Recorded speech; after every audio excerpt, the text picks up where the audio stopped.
Hello, everyone, and welcome to another episode of the Oathcast. I, of course, am your host, Oath Alliance, and today is the final piece of the final installment of my Christ and pulp culture uh, deconstruction, uh, which is for their hearts and mind, what hearts and minds can learn from Gamergate. I remember that's the name of this article.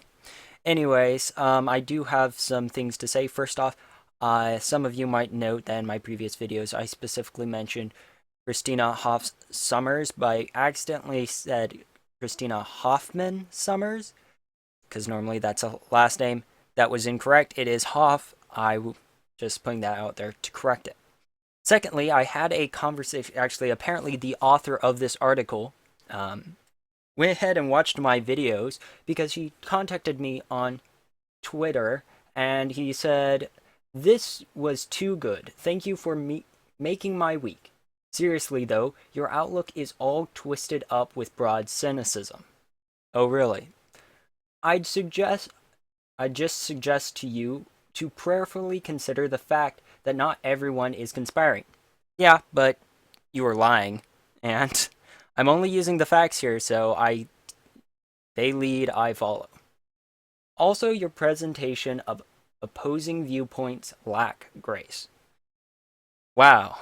Congratulations. You've literally pretty much you've lied and I've called you out on it, and then you've complained that I've lacked grace. Well, you had every chance to go ahead and amend this article I'm looking at right now. No amending. People even brought up that there were problems in the comments with it and reasons as to why, and they're ignored. These people actually commented and no nothing. Actually, he even dismissed one person uh, discussion about why Anita isn't liked. Not that she's doing criticizing the culture or things like that, but simply he dismissed it as, well, you don't like her criticizing your culture, but the guy was pretty much saying that she's a bad person, and she's lied, or at least misrepresented the fact and removed things through context. Anyways, but then went on to have a sort of a long conversation with him, and let me see here. All right, and then I pretty much told him that I'd talk with him, and otherwise I'd stand by my words. Anyways, conversation ensued. All of this is public on Twitter, and ultimately, I said I'd like to. I asked that I could record it for obvious reasons, and he said no. And then I agreed to do it. I pretty much she agreed that if there was no recording, then that would be okay. And I said no non-consensual recording. I can do that, and that was where it ended. That was yesterday. Today, he gets on, and the only thing he can do is attack me on something I said, a satirical tweet I made to someone else on an issue which he was not informed about, and yet he tried to make a big stink of it. Which I seems odd. If he wanted to have a conversation of me, why he wouldn't say, "Hey, let's have a conversation," and have a conversation then.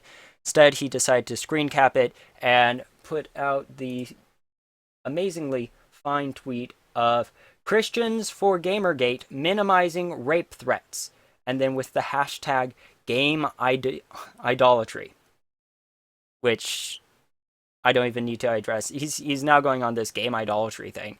Apparently, we're all idol worshippers, Still haven't sacrificed any children, I'm just going to say. Still haven't sacrificed any children. And for those wondering, I am being dismissive of it because. Anyways, I'll address that later. For now, I'm going to finish up this article, and then we're going to address this guy and sort of how I'm going to go around correcting all this. Anyways, quick TLDR from last time. Pretty much he said that the reason why Gamergaters are doing their stuff is because they don't want video games to change. They're all male gamers, and we want to keep it for ourselves. And so we don't want to see the medium change, and it's because we're treating them like idols. They've actually been pretty much made to be idols for us. Um, and that we have to protect us as gamers. We have to protect them, otherwise our whole idolatry will collapse in on itself, and that will be the end of our existence or something like that. Anyways, it was pretty sad. So this is the last part, and then we're going to go over what I'm going to be doing and some other information. So, moving back here. The rallying cry of Gamergate. Ultimately, this all comes back to games. Yes, it does. The rallying cry of Gamergate, if there is one, in that confused combination of hashtags and diverse rhetorics, is that it's all about the games. Yes, it is, because let's face it, at the end of the day, that's what, Gamergate is about, because that's one of the things that binds us all together. If it was all about, as I've said before in my last video, if it was all about feminism or things like that, then we wouldn't have feminists supporting us. It is about ethics in game journalism, and that is ultimately controlled by the mediums of games. If we are complaining about journalism in regards to politics, it would be all about politics. That would be ultimately what we're brought back to, is politics and people being unethical about reporting politics. So, yeah, it is about games. It's all about the fun. No, I would say it's all about the games, because people have fun is a very interesting word. Fun first is very subjective. I have fun with some games, and other games I don't have fun with. I don't have fun with games like sports games or platformers. I just don't really have fun with those at all. I have lots of fun with RTSs and sometimes shooters and things like that. Those I find lots of fun. So that's a very subjective thing. I would say it's all about games. That approach would be an admirably positive one in this discussion, until, that is, you consider the experiences that have been previously offered up by gamers as fun. Well, that's confusing, because as I just stated, fun is subjective, and therefore you can't really say that it's one thing's fun or not. I mean, ultimately, that's like saying some people, really messed up people, have fun killing people. They derive some sort of sick pleasure from murders and deaths and killing. I do not particularly find the thought of murdering someone in real life fun. But some people do. I do not consider watching sports on TV fun. Some people do. I have a different definition of what is fun than everyone else, because fun is subjective. That's like saying, what makes you feel good? Well, that's very subjective. Generally, there's this big area of sort of a normality of it all, where people agree generally something is good or something is fun. But ultimately, even then, it's very, if you get down to the details of it, people like things or think things are fun for many different reasons. So even then, even though people may agree that something is fun, they may think it's fun for many different reasons. I may say, I like Assassin's Creed because I enjoy running around and killing enemies. Well, someone else may say, well, I like it because I like sneaking around and trying to avoid killing people. Another person might say, well, I like, the storyline. So ultimately, fun is subjective, and also the reasons behind it is subjective. But let's continue on. There's been a browser-based game in which you can punch Anita Sarkeesian in the face. I played a game where you could throw things at Justin Bieber and beat him up. Those beat-em-up games are popular for anyone who's, first of all, controversial, or second of all, disliked by a subset of people, where someone might make a game about it. Those things are nothing new. People make all sorts of things. I think there's even a few games where you can beat up certain presidents. I know there have been several games where you can, have the Democrat donkey and the Republican elephant fight each other in a boxing ring. So I would say I don't find them incredibly fun, But some people might because it's a game and it's made a lot of things. It's a satirical thing. It's not there to be taken seriously. I mean, honestly, if you seriously think that someone's making a game to beat 'em up, then I would say you have more issues with the lines between fantasy and reality than I would for blowing it off and saying it's no big deal, causing her to become bloodied and bruised over time. And in the game that I played where you throw things at Justin Bieber, he would become bloody and damaged over time. There's the sexualized violence presented in games like Mortal Kombat. Yeah, both the male and females are sexualized. I mean, if we really want to go over Mortal Kombat, uh, both of women may be in kind of skimpy outfits, but the guys are like shirtless and muscle bound. So in that case, you can just say everything's an objectified fighting sex object. Congratulations, welcome to every fighting thing. I mean, if we even want to like talk about the MMA and all of that, technically those people, yeah, we're watching them fight for sports, but don't you think they're eye candy for women? They're there for, they're shirtless and everything so that women can oogle them. Just, or ogle them if you prefer. Just to be like, oh, look, he's so muscly and handsome. Look how chiseled he is. They're not having these guys fight in, jackets or anything because they're showing off their stuff. And women do this too. You know, it's nothing new. And Grand Theft Auto. Grand Theft Auto is a game about being in the underworld. The context is you are in the underworld, the Skid Row, the absolute slums. Of course there's going to be objectification of women. I mean, it's sort of like saying, well, there's violence in these games. Yes, Grand Theft Auto would have violence because, it's art imitating life. Grand Theft Auto isn't made as a game that's supposed to escape, make it people happy. It's a game about being in the criminal underworld. So, yeah. There's the offer of a bikini-clad, decapitated torso by a game publisher for their most hardcore fans. I would say that's crossing over the line. But some people might not. And ultimately, some people find, porn things in porn that I may think are very distasteful. But some people enjoy it. Now, I would say that was kind of going over the line, and probably they didn't think they were going to get that reaction, but they did, as far as I remember, retract it and take back the torso, which sounds really bad. But that was a statue, and it was for a game set in an island resort. Well, not an island, sort of an island resort. And I would say that in the context of that, it makes more sense. I still say it probably went too far, but that's my opinion. And honestly, you can't blame that on gamers. You can simply blame that on bad marketing.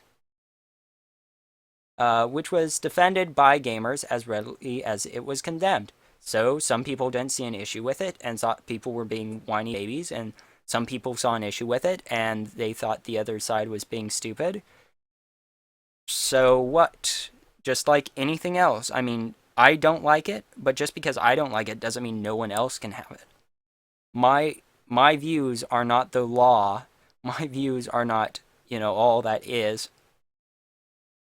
Most recently, there's the honest fun of hatred, in which you kill innocent people for no other reason than the titular emotion.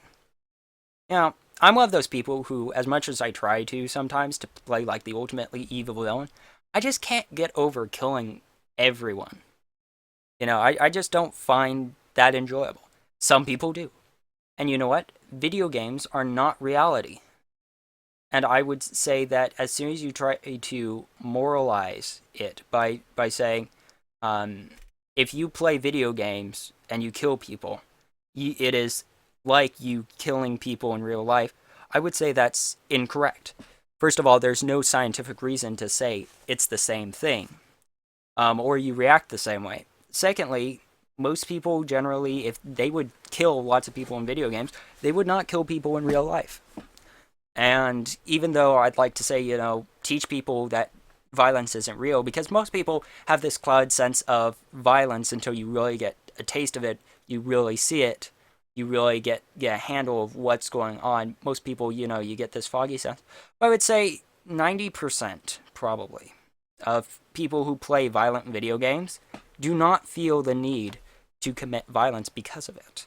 And if they do commit violence, it's probably other things, because people have perpetrated violence on others for many, many years before video games were invented, before TV or video or movies were invented, before radio was invented, back when, maybe even before the printing press was big.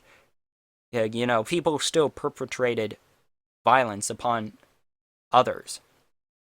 So to point the finger at video games is ultimately to ignore the fact that violent youth crime has gone down as video game sales have gone up. And I would say the reason because of that is because it gave kids something to do. So you can argue that, yeah, there's violence in games, but you can't really say it's bad because unless you have some sort of magical scientific findings to back it up, I'm going to cry foul and simply say, unless you can show some sort of scientific evidence, not that people become more aggressive when playing video games, but that people actually perpetrate violence on others because of video games as the cause, not as a piece of the puzzle or, something that may have had an effect, but actually as the cause of the violence, then I will absolutely 100% agree with you and I will fight alongside you. Until then, I am crying foul. I'm saying, well, I'm going to use, as I've used before, Christopher Hitchens' quote, "That which can be asserted without evidence can be dismissed without evidence." Let's continue. In view of these examples, the rallying cry of bright-eyed escapist fun takes on a different shade. Not all video games are escapism. I mean, some video games remind us very much of things that we have or have dealt with. And I would say sometimes it shows us a life of someone else. But it depends on what I would say it depends on what you're meaning by escapism. If you're meaning escapism or escapist as being not how you are as you are, so anything but you being you, then I would say most games are escapist, because I doubt you're playing a game where you're a teenager or something going through high school, yada yada.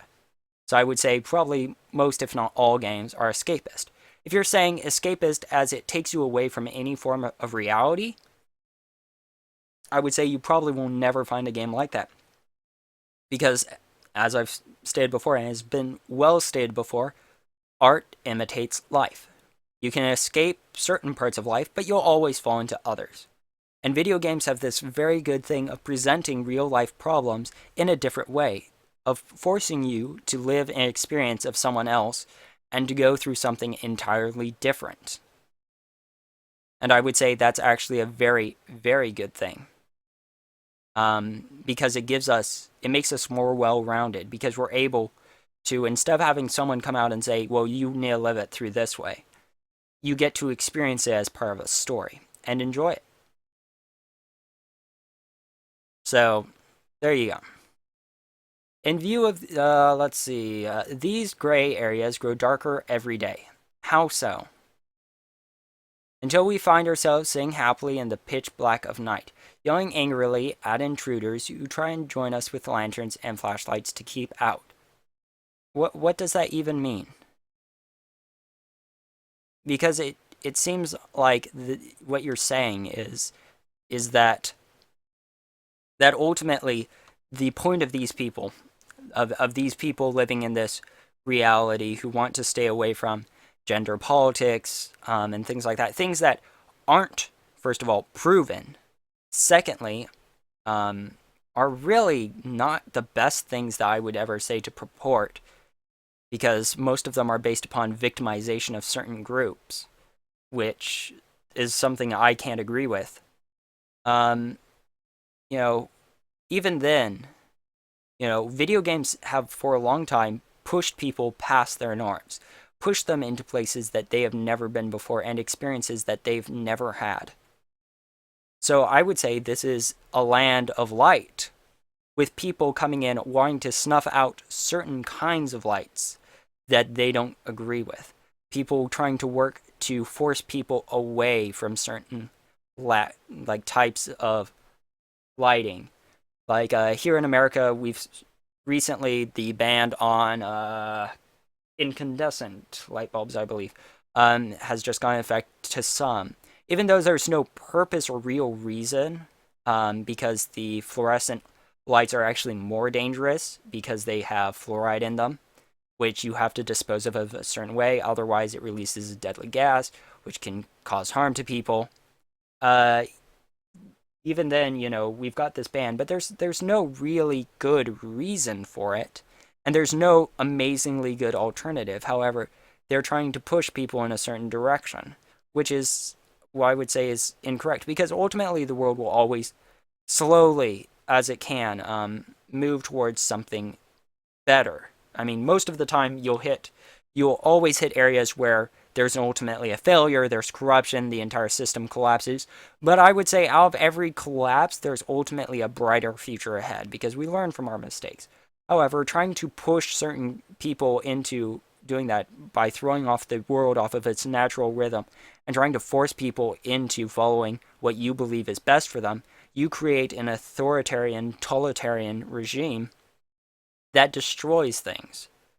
And I would say that this isn't a battle. What's being characterized here isn't a battle of this exclusive group trying to keep newcomers out who are attempting to expand gaming, but rather a group of people fighting against the enforcement of a totalitarian regime that wishes to stamp out certain ideologies and certain beliefs by the use of discrediting, dismissing, and also slandering those groups. So ultimately, you have described the opposing side there. It's all about the games, the gamers cry. They would never understand. I don't think they would, because you've got people coming in thinking that they are the messiahs for us, these heathen gamers, you poor heathen gamers. We are the messiah to you. We wish to bring you from your place of vast ignorance and bigotry and hatred and bless you with the knowledge of diversity and privilege understanding. And I would say that we don't want them because what they're ultimately offering us is something we do not believe in.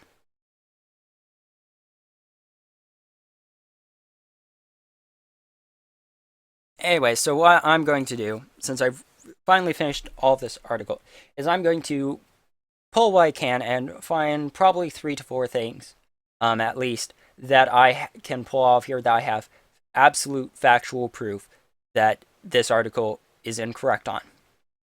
And I'm going to take it and I'm going to send this information, this pretty much proof, to the author, Richard Clark here. And I'm going to ask him to amend this article. And should he refuse to amend it, I will take it to guys over at Christ and Pulp Culture, which I was just reading on their mission and history and what distinctiveness, let's see, high editorial standards, heavy investment in experienced and or well-trained writers.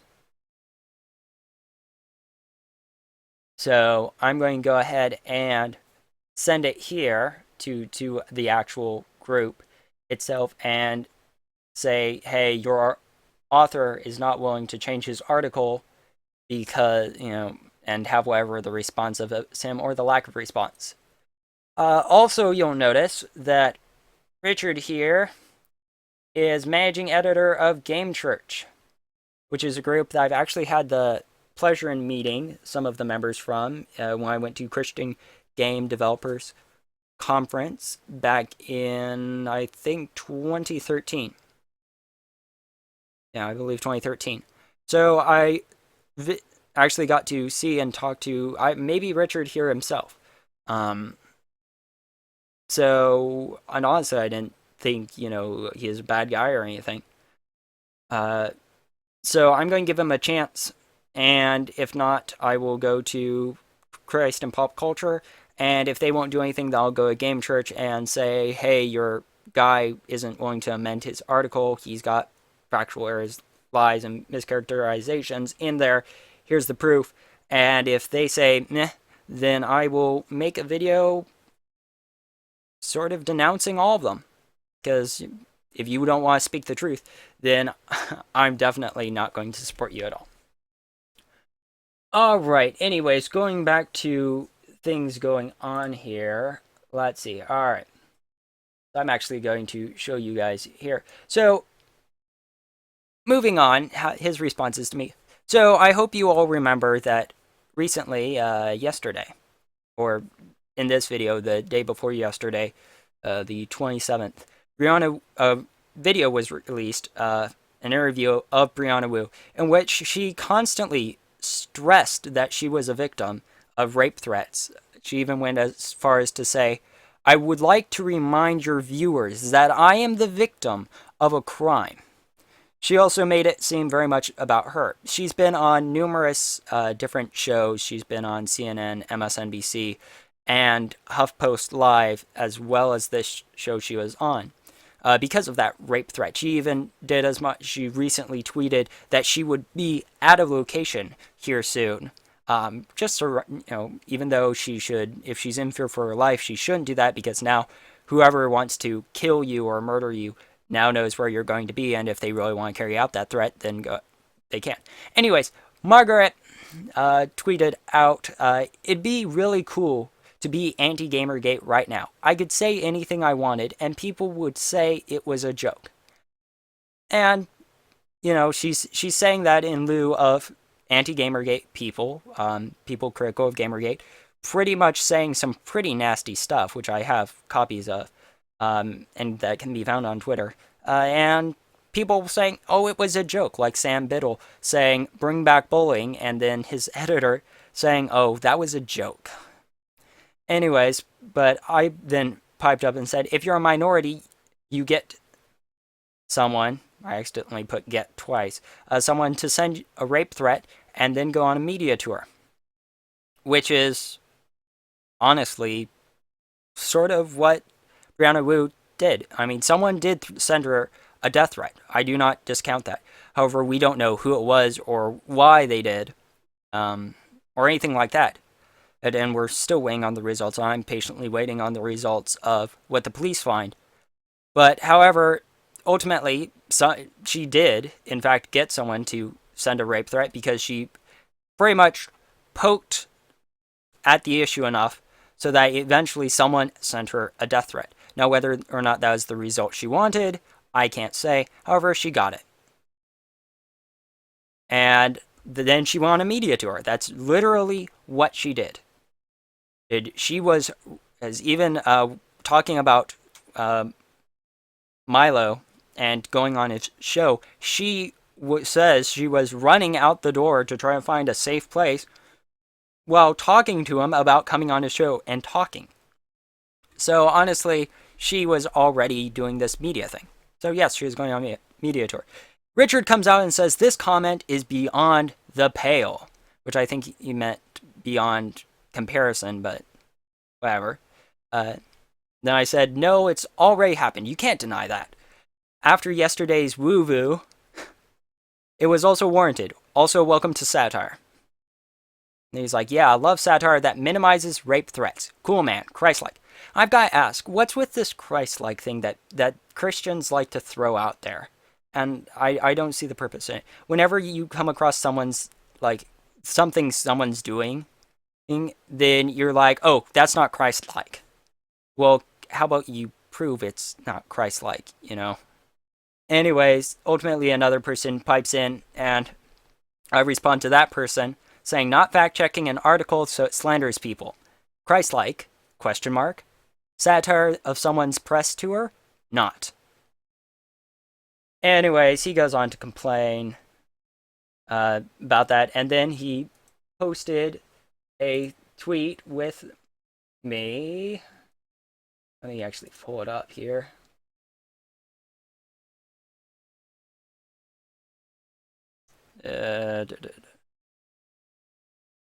Saying Christians for Gamergate minimizing rape threats. There you go. And that was it. So, yeah, not too impressed with this guy. So, Richard has really shown me a lack of maturity in a lot of respects for the fact that he never did get back to me on whether or not he was going to talk to me. As well as he also sort of went off the handle at everyone's favorite group, let's see, Christ-Centered Gaming, in which he got mad at them because they believed that certain people, let's see, pretty much he's getting mad because certainly you understand the severity of Gamergate's arguments. You charge that bias is being forced onto others. How? And then responds, check out our Gone Home review for a game pushing its agenda on people. Does a gay person push their agenda on you when you tell them their story? When they tell you their story? No, but bestowing high scores on an average game that pushes an agenda is not cool, which we saw. Which we have proof of. How do you define average? Because I don't share that perspective. But was floored by that game. The game that approximately probably takes an hour. The game was short, not worth $20. Not worth $20. Okay? People are complaining that games like Titanfall aren't worth $60. And it is a game that you can at least play online. This is a game with a linear storyline that you can literally accidentally beat in 40 seconds. And yet, you're complaining that, I liked it. I liked that it was short. It respected my time. I felt the experience was worth more than $20. I must be corrupt. No, but I would say you probably, first of all, don't play a lot of games, and I have, and I am not going, after a comment like that, I'm honestly not interested in your opinion, because our opinions in video games are diametrically opposite each other. If a game that costs $20 with a linear storyline, with no groundbreaking anything, is worth $20 to you, then, well, I guess you can waste your money however you want. It's the only way I can characterize it. No, entitled to your own opinion until I write in a review. Reviews are opinions. Our review express this. You're more than welcome to comment on it. I'm simply asking for the slander, abuse, and harassment of hardworking people to stop. You are now a part of it. Wow, Richard, you have attacked them now. You have obviously come out and attacked these people, a Christ-centered gamer, for simply having an opinion that disagrees with your own. Congratulations, you have now reached the level of scumbag. And also bigot, because you're attacking someone who doesn't share your opinion. And are condemning them. There's no proof of that, but you are now a part of it. Not my intent. Calling for integrity in journalism and not harassing people. Your words, don't force them on your readers, though. We're gaming journalists. Let's focus on the games. That's true. Who are you talking to there? Or are you fanning the flames for the sake of it? No, they're simply saying, don't push your opinions on other people. By use of artificially inflating scores. I would say that's absolutely reasonable. Calling for journalists to be upfront and honest with their readers. I got dragged into this and my site is linked to it. You embraced it and reinforced it. Maybe clarify! Exclamation mark. That was the point of the write-up, to clarify I'm for integrity and not spraying hate. Guess I failed. You didn't fail, Christ-Centered Gamer. This person is attacking you.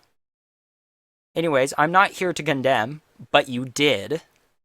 I appreciate your work and just wanted you to be aware of the human cost of GG. The human cost. What does that mean? I've yet to hear about a body being found. No dead people, no people seriously injured. I don't even think anyone's gotten a stubbed toe because of Gamergate. I'm aware and could very well be a target now, too. Actually, Christ-centered Gamer has been being promoted by Gamergate. I mean, they're popular. But I honestly gotta say that Richard here has reached the level of scumbag in my opinion. And that's my opinion. You know, he's shown that he's willing to misrepresent facts and promote lies. And that's, if he wants to do that, he can. But I would say that my problem is that he purports to be a Christian, but then turns around and does the exact opposite of what Christians need to do, which is Christians are supposed to tell the truth. He's telling lies.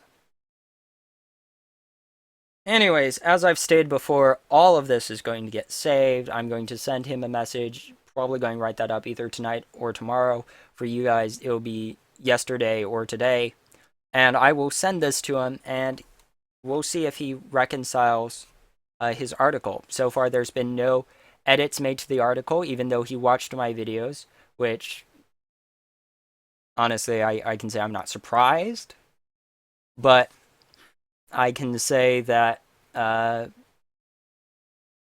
if he wants to, you know, be the honest person, step up, be the man, and be the Christian in this, the quote-unquote Christian, then he can edit his article. If he refuses and disagrees, then I'll just go up farther up the chain and then hit other outlets. Because it's not right. At all. Anyways, that's it for this video. I'll have more videos later as I come across articles. Yeah. So if you guys see any other Christian anti-Gamergate articles, go ahead and send them to me. I really honestly do have a beef with people who spread lies and things like that, especially under the Christian banner. So if you see them, go ahead and send me some links. And I'll get on them, make a video, maybe one not as long as these. Yeah, I think that's about it. Anyways, go ahead and let me know what you guys think about all of this in the comments below, because I'm just really thinking this guy is... I really don't need it. I think I've said all that I need to say, but let me know what you guys think in the comments below. Rate this video even if you hate it, and favorite if you enjoy it. Don't forget to subscribe to me if you want to get more videos and see future things. Share this video with the world. People need to hear this stuff and to realize that it's not okay. Anyways, other than that, that's really all that this is about.